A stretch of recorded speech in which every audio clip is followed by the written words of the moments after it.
제자의 사명이라는 제목으로 함께 말씀 짧게 나누겠습니다. 오늘은 좀 짧게 하겠습니다. 정부나 정당의 대변인이라는 직위가 있죠. 그런 포지션이 꼭 있습니다. 우리가 언론을 통해 가장 자주 접하는 대변인은 청와대의 대변인을 자주 접하죠. 대통령의 언론 담당 비서관이다 이렇게 이해할 수 있습니다. 그런데 청와대의 대변인의 본분은 언론이나 국민을 상대로 자기 입장을 이야기하는 것이 아니죠. 대통령이나 정부의 입장을 말하는 것입니다. 특정 사안에 대해 자신이 생각하는 것, 자신이 중요하다고 생각하는 것, 이것은 사실은 중요하지 않은 것이죠. 심지어 그가 대통령이나 정부의 입장에 동의하는지의 여부조차도 중요하지 않습니다. 대변인의 본분은 단지 대통령이나 정부의 입장을 대변해서 전하기만 하는 거예요. 그렇게 하라고 혈세로 비싼 월급을 주며 그 자리에 앉혀 한 것입니다. 그런데 오늘 저와 여러분은 하나님 나라의 대변인들입니다. 그리스도의 피값을 주고 우리에게 그 직분을 하나님이 맡겨주신 것이죠. 따라서 우리는 내 이야기, 나의 이야기가 아니라 하나님의 이야기를 세상에 들려주어야 합니다. 그런데 많은 교회와 성도들이 이 대변인의 역할을 망각한 채 살아갑니다. 하나님의 대변인이라는 본분을 망각한 채 게으름을 피우죠. 직무유기 상태에 놓여 있습니다. 아니면 하나님 이야기 대신 내 이야기만 잔뜩 늘어놓곤 합니다.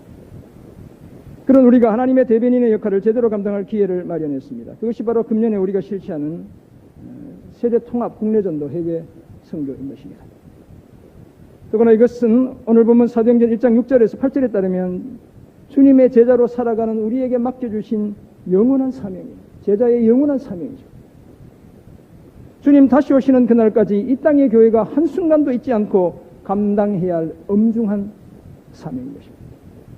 오늘 말씀을 통해 이 제자의 사명을 다시 한번 확인하며 우리 모두 전도와 선교에 헌신하기로 다짐하는 이 복된 시간 되시길 주님의 이름으로 축원합니다. 오늘 본문에 앞선 사도행전 1장 3절에 따르면 부활하신 예수님은 40일 동안 제자들에게 자신을 나타내 보이십니다. 그리고 하나님 나라에 대한 일들도 많이 말씀해 주셨다고 기록하고 있어요. 그리고 제자들에게 예루살렘을 떠나지 말고 자신에게 들은 바 아버지께서 약속하신 것을 기다리라고 말씀하죠. 성령을 기다리라는 것입니다. 요한은 물로 세례를 베풀었지만 저들은 몇 날이 못되어 성령으로 세례를 받게 될 것이다 라고 말씀했습니다. 그리고 오늘 본문 6절이 이어집니다. 그런 말씀을 들은 후 저들이 다시 모였을 때 예수님께 이렇게 질문하죠. 그렇다면 하나님께서 나라를 회복하실 때가 언제입니까? 이렇게 묻는 것입니다. 예수님의 죽음과 부활을 목격했습니다.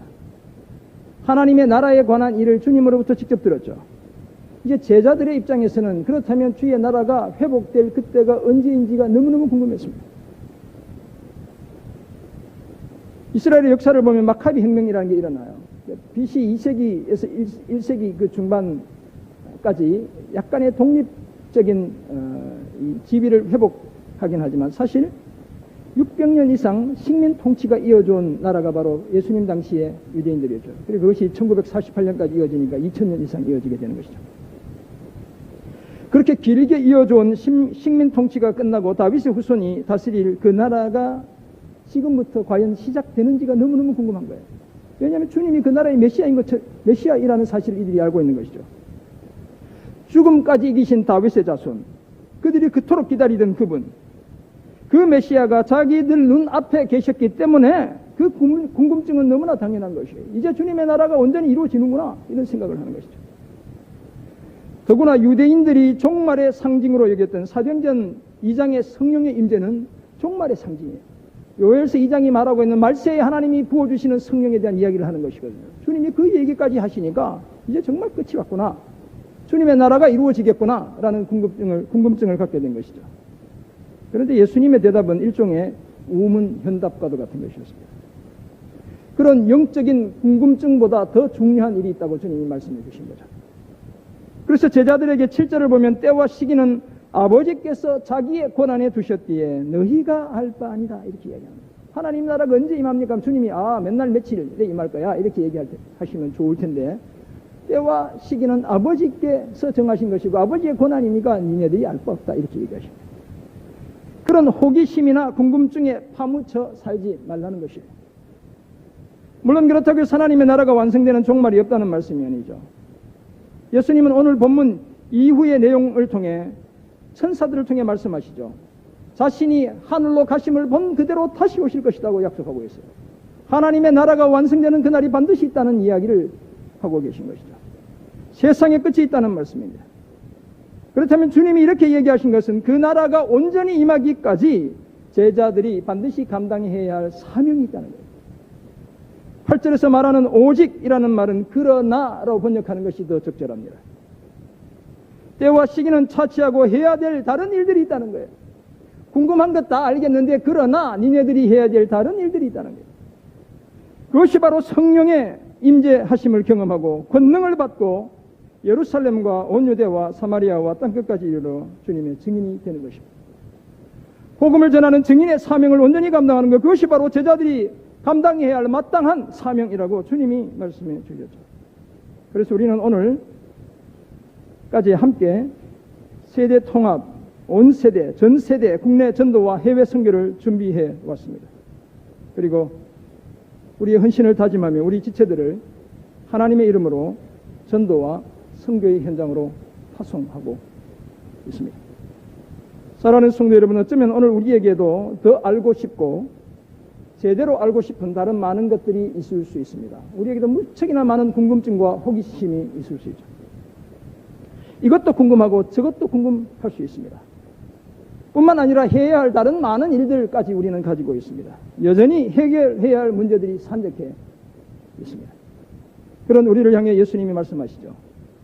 우리 삶의 모든 궁금증에 대한 해답을 하나님께서는 다 알고 계시다는 거예요. 때와 시기가 하나님께 속한 것이라는 말은 바로 그런 의미가 있는 것이죠. 하나님께서 정하신 때에 하나님의 나라가 반드시 임하신다는 이 말씀은 우리의 문제가, 궁금증이, 호기심이 해결될 그때가 반드시 있다는 거예요.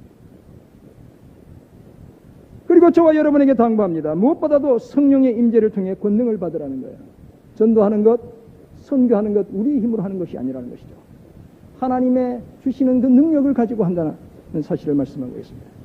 성령이 주시는 힘으로 살아갈 준비를 하고 성령에 이끌린 삶을 살아내라고 이야기하고 있습니다. 그리고 뭐라고 말씀하셔요? 증인이 되라는 것입니다. 우리 가족, 우리 이웃, 우리 동네, 우리 수원과 경기도와 대한민국을 넘어 땅 끝까지 이르러 자신의 증인이 되라고 당부하고 있습니다. 그리스도의 피 묻은 복음을 전하는 전도자의 사명을 완수해내라는 것이죠. 사랑하는 성도 여러분, 금년에 실시하는 세대 통합 국내 전도와 해외 선교를 위해 우리는 작년 가을부터, 제가 작년 새생명 전도 축제가 끝난 다음부터 기도하며 준비해 왔습니다. 전도할 것과 선교지를 찾았고 어떻게 전도와 선교를 진행해야 할지 함께 우리는 고민하며 기도해 왔습니다. 지난 4월 선교 바자회를 통해 온 교우들이 같은 마음으로 함께 수고의 땀을 흘리며 재능과 정성과 물질로 헌신했습니다. 그래서 순이익만 얼마 남았다고요? 1,750만 원이 남은 거예요. 놀라운 일들이 일어났어요. 근데 제가 이번에 미국 가서 한 교회에 물어봤더니 그 교회는 선교 바자에서 7만 불을 팔았대. 8천만 원을, 뭘 어떻게 했는지 모르겠지만. 그래서 제가 이렇게 자랑하려다가 조금 쑥 들어요. 우리 모두의 마음이 모아지는, 다들 기뻤잖아요. 제가 1,000만 원 이익 남기세요 이렇게 했더니 우리 권사님들, 목사님 그거 1,000만 원 어떻게 남겨 이렇게 얘기하시니 훌쩍 넘겨서 1,750만 원을 남기셨어요. 그때 이후 직접 현장으로 달려갈 많은 분들이 현장에서 필요한 사역을 준비하느라 시간과 열정을 쏟아 부었습니다. 그래서 오늘 다 이렇게 제복을 입고 이렇게 앉아 계신 거예요. 이제 온 교회의 축복과 기도 속에서 함께 헌신을 다짐하며 현장으로 달려갑니다. 이 길에 주님 친히 동행하시고 우리 앞서 가시며 불기둥 구름기둥으로 지켜주시며 보호해 주실 줄 믿습니다. 잃어버린 영혼에 대한 주님의 마음을 배우게 하시고 우리 모두를 선한 말씀의 도구로 사용하실 줄 믿습니다. 우리가 전하는 복음을 통해 죽은 영혼들이 살아나는 놀라운 기적을 보게 하실 줄 믿습니다. 또한 근본 국내 전도와 해외 선교가 우리 교회의 전도와 선교의 새로운 초석을 놓게 되는 계기가 되게 해주실 줄 믿습니다. 이 사실을 기억하며 전도와 선교에 늘 마음과 몸과 기도와 물질로 헌신하며 살아가는 저와 여러분 모두가 되시기를 주님의 이름으로 축원합니다. 우리가 이제 내년 내후년에는 우리 속에서 선교사를 파송하고 선교지를 개청하고 주님께서 우리 공동체를 통해 이루실 그 놀라운 일들을 함께 성취해가는 저와 여러분 모두가 되시기를 다시 한번 주님의 이름으로 축원합니다. 아멘. 우리 함께 이 시간 기도하도록 하겠습니다. 스크린에 제공되는 기도의 제목 보고 한 2, 3분간 같은 목소리로 우리 함께 기도합니다. 전도와 선교에 주님 친히 동행하시고 우리 앞서가시며 불기둥 구름 기둥으로 지키시며 보호해 주옵소서. 잃어버린 영혼에 대한 주님의 마음 배우게 하시고 우리 모두를 선한 말씀의 도구로 아름답게 사용해 주옵소서. 우리가 전하는 복음을 통해 죽은 영혼들이 살아나는 놀라운 기적을 주여 보게 해 주옵소서.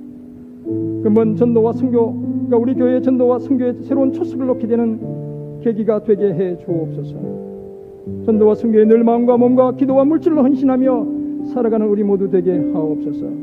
전도와 선교 기간 내내 우리 모두를 강건하고 안전하게 지켜 주옵소서. 주님 이름 같이 한번 부르고 2, 3분간 각자의 목소리로 함께 기도하며 나아갑니다. 주여, 하나님 아버지, 놀라운 은혜의 자리, 축복의 자리, 주님 인도하시며 함께 하시는 복음 전하는 자리를 우리에게 주신 것 너무나 감사합니다. 주님이 이 자리에 친히 동행해 주시고 우리 앞서가시며 불기둥 구름 기둥으로 지키시며 보호해 주옵소서. 잃어버린 영혼에 대한 주님의 마음 배우는 시간들 되게 도와주시고 우리 모두를 선한 말씀의 도구로 아름답고 귀하게 사용해 주옵소서. 우리가 전하는 복음을 통해 죽은 영혼들이 살아나는 놀라운 기적을 보게 도와주옵소서. 그만 전도와 선교가 우리 교회의 전도와 선교의 새로운 초석을 놓게 되는 아름다운 계기 되게 도와주옵소서. 늘 마음과 몸과 기도와 물질로 전도와 선교에 헌신하며 살아가는 우리 모두 되게 도와주시고 선교 기간 내내 우리 모두를 강건하고 안전하게 지켜주옵소서. 우리 교회 우리 가정 아무런 어려움 없도록 지켜주시며 현장에서 아무런 안전사고 일어나지 않도록 아무 한 사람도 건강 잃지 않도록 주여 지켜주옵소서. 주님 영광 받으시는 아름다운 전도 귀한 선교의 자리 되게 도와주옵소서. 주님 감사합니다. 하나님 감사합니다. 우리의 작은 몸부림 통해 주님의 이름이 높여지기 원합니다. 피 묻은 그리스도의 복음이 민족과 열방의 가슴 속에 주님 심겨지기를 간절히 소원합니다. 우리가 새롭게 변화되는 시간들 되게 도와주시고 영혼을 사랑하는 주님의 마음 함께 배우는 아름다운 시간 되게 도와주옵소서. 부족한 우리를 통해서도 주의 복음의 능력이 드러나는 아름다운 전도와 선교의 현장 되게 도와주옵소서. 주님 함께 동행해 주셔서 모든 위협과 위험으로부터 지켜주시고 건강 잃지 않도록 모든 안전사고로부터 온전히 우리를 보호해 주옵소서. 주님의 은혜와 평강의 날개 아래 품어주시고 독수리 날개업어 광야를 지나듯 그렇게 지나는 아름다운 시간들 되게 도와주옵소서. 감사드리며 살아계신 예수 그리스도의 이름으로 기도드립니다. 아멘.